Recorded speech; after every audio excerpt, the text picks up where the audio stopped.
सदगुरुवे नमः। दो भाई बिलार था।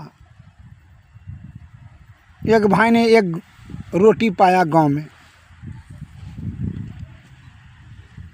तो दूसरा ने भी कहा हमको भी हिस्सा दीजिए आधा। उसने कहा कि हम पाए हैं तो हम तुमको कैसे कहें, हम तुम्हारा भाई जो हैं, हम जो तुम्हारे साथे रहते हैं। एवं प्रकार से दोनों में कला हो गया। तो बाद में जो है कहा कि नहीं भाई हैं तो ठीक है, जब तुम ऐसा कहते हो। कहा चलो तब बराबर भाई बांट देते हैं। तो बराबर कैसे होगा, तो बंदर चाचा के पास चलिए। तो कहा ठीक है चलिए, बराबर से कम बेस हो जाएगा। तो कम बेस हम कैसे लेंगे, तो चलिए ना बंदर चाचा के पास। तो बगले में था बंदर रहता था जंगल के में गया जो बंदर के पास। बंदर चाचा आइए जरा। हाँ क्या बात, बड़ा अच्छा पहले आया, रोटी देखा हाथ में। तो कहा देखिए दोनों भाई में झंझट हो रहा है, तो हम मान गए, खरीद दे दीजिए, दोनों बराबर बांट दीजिए बंदर चाचा। तो कहा को ठीक है बांट देते हैं, उसमें कौन बड़ा भारी बात है। तो ठहरिए ना, तो हम बना देते हैं। लकड़ी का वो तरजू बना दिया,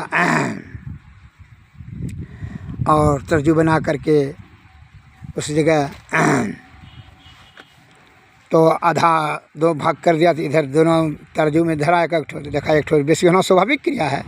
बेसी हो जाता तो उसको आधा काट करके खा लेता था, और खा करके कहता कि इधर जब फिर इधर कम हो जाता फिर इधर का एक टुकड़ा खा लेता था, फिर इधर का कम होता था इधर का टुकड़ा खा लेता था।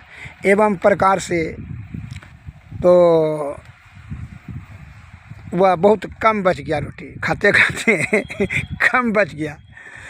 तो बंदर ने बड़ा उदास और निराश भाव से कहा देखो भाई, तुम दोनों के भाई के झंझट में हम कितना खट रहे हैं, कितना देर से हम खट रहे हैं, 2-3 घंटा से। देखिए नाप मेरे इतना हैरान हो गए। तो इतना टाइम बचा है तो खा लें। तो खाइए लिया, तुम रहा कौन जी। कहा कि देखिए तो तुम गलत बात बोलते हैं, हम सब खाइए लिए। तो नापने में जो होता है वही ना हुआ है, ठीक है। तो खा लिया। खी करके डराते हुए कहा देखो हम तुमने बहुत खटे हैं, मजदूरी चाहिए कि ना। वो खा लिया, वो भी बचा हुआ खा लिया, और जो गाछ पर छरप कर चढ़ गया। कहा जाओ ठीक है। ऐसे आना फसला कर इसी प्रकार मूर्ख लोग धूर्त के चक्कर में पड़ करके अपना सुख और शांति गंवा देता है, और मेहनत का गाढ़ी मेहनत भी नष्ट कर देता है। चालाक और धूर्तों से, छल कपट प्रपंचों से लोभी